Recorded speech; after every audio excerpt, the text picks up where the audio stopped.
jamaah di tempat ibadah. Kalau istilah kita itu mungkin punya musola pribadi, ya, di tingkat. Jadi setiap ada pedagang yang menuju ke Syam, ke Suriah, tidak pernah direspon, bahkan tidak pernah basa-basi, dipersilakan, silakan singgah di tempat kami, minum-minum air putih, tidak pernah, ya, pulang pergi, dicuekin sama seorang rahib Nasrani. Tapi di saat rombongan dagang ini, di situ terdapatkan Rasulullah masih kecil, umurnya sekitar 8 tahun, ya. Ternyata sang rahib ini tertarik, ya. Apa yang membuat dia tertarik? Dia melihat awan di langit berjalan. Ternyata awan ini hanya menaungi anak kecil yang berada di rombongan tersebut.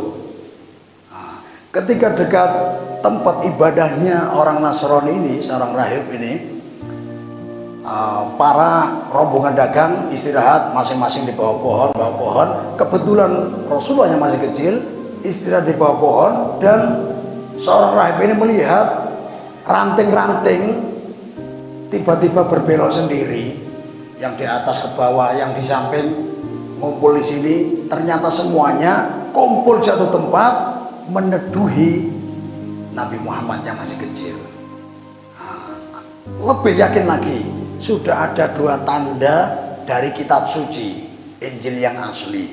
Ciri-ciri Nabi akhir zaman, kemana saja dia selalu dinaungi awan.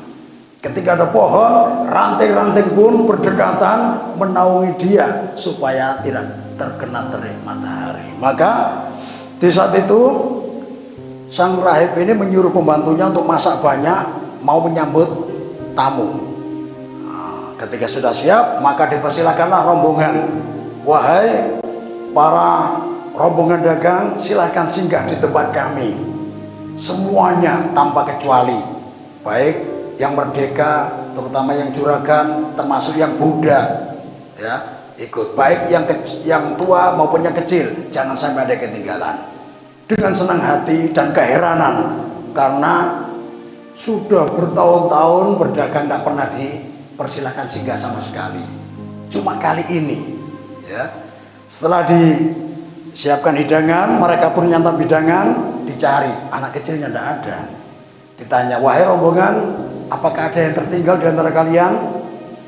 Oh, kami semua hadir, juragan, budak juga hadir, kecuali ada anak kecil nunggu barang dagangannya.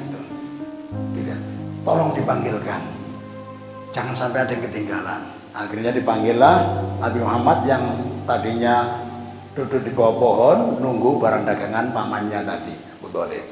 Ternyata ketika Nabi Muhammad datang masuk, ya, ke pintu, yang lain hanya dipersilahkan, tafadhol, silahkan, silahkan. Ketika Rasulullah masuk, ternyata disambut, didatangi oleh pendeta tersebut, langsung dipeluk. Habis dipeluk, diajak duduk di sampingnya. Oh, ini luar biasa. Orang makin heran, kenapa ini? Ya, istilahnya memuliakan dengan anak kecil ini, ya, yang mana ya sebelumnya belum pernah terjadi. Nah, terus ditanya, mana bapaknya ini? Abu Thalib datang. Man hadza? Siapa ini? Abu Thalib bilang, hadza waladi. Ini anak saya. Diinterogasi lagi, apakah istrimu yang melahirkan anak ini? Oh, lah. Zaujatu akhi, istri saudaraku. Bagaimana kabar ayahnya? Kaif khabar abu? Bagaimana kabar ayahnya kok tidak ikut? Ya, qad tuwfi wa ummuhu fi hamil. Abahnya sudah meninggal ketika ibunya masih mengandungnya. Ternyata sang rahib langsung, sodakta, benar yang kau katakan. Apa maksud Anda? Ciri-ciri Nabi akhir zaman ada pada anak ini. Aku amati dari kejauhan tadi, awan selalu menaunginya. Ketika dia duduk di pohon, ranting-ranting menaunginya. Dan kalau boleh aku dan Nabi akhir zaman lahir dalam keadaan yatim, tanpa ayah. Ayahnya sudah wafat. Jadi betul sesuai ciri-ciri yang berada di kitab Injil yang asli. Ya. Kemudian izin, kalau boleh, mohon maaf, bolehkah aku melihat bagian dari anggota badannya? Silahkan, yang penting bukan aurat. Ternyata ingin melihat tulang belikatnya sini. Di antara dua pundaknya ternyata terlihat khatamun nubuwah, stempel kenabian. Ya, mungkin gambarannya stempelnya ini kurang lebih kalau aba-aba ulun ini yang dibekam pas di sini. Habis dibekam, dilepas, kan ada bekasnya. Nah, bekas bekam kurang lebih seperti itu. Gambaran stempel kenabian yang ada pada diri Rasulullah SAW. Akhirnya sang rahib ini yakin sudah semua ciri-cirinya sudah ada, bahkan sudah 100% pada anak ini. Maka aku berpesan kepadamu, wahai Abu Thalib, ya, setelah keperluanmu selesai, cepat-cepat bawa pulang, karena dia diincar orang Yahudi. Sebagian ada yang ingin membunuhnya karena rasa iri dan dengki, yaitu dari Bani Israel. Dia hasud, iri. Kenapa Nabi akhir zaman tidak lahir dari keturunan Nabi Yakub? Nabi Yakub ini kan panggilannya Israel. Makanya banyak Al-Quran menyebutkan ya Bani Israel, wahai anak keturunan Nabi Yakub. Maksudnya mengingatkan, wahai anak keturunan Nabi, ingat kakekmu dulu Nabi, kok kelakuanmu kok niru setan. Nah, ini loh yang maksudnya. Nah, ini ya.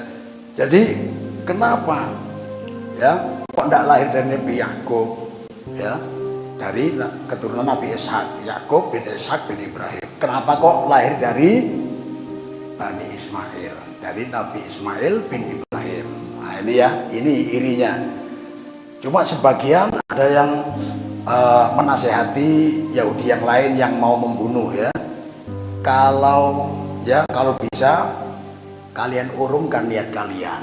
Kenapa? Karena Nabi akhir zaman tidak bisa kalian bunuh. Kenapa? Karena Allah sendiri yang melindunginya. Jadi mendingan kalian urungkan niat kalian daripada rencana kalian dibikin gagal total oleh Allah Subhanahu wa taala. Jadi intinya kata-kata waladun diartikan anakku, anak keponakanku pun disebut waladi, wahai anakku. Begitu juga kata-kata abun, ya. Jadi abun tidak harus ayah kandung. Mudah-mudahan dengan kepahaman ini Allah Subhanahu wa taala menyelamatkan kita dari faham-faham akidah yang di luar Ahlus Sunnah wal Jamaah.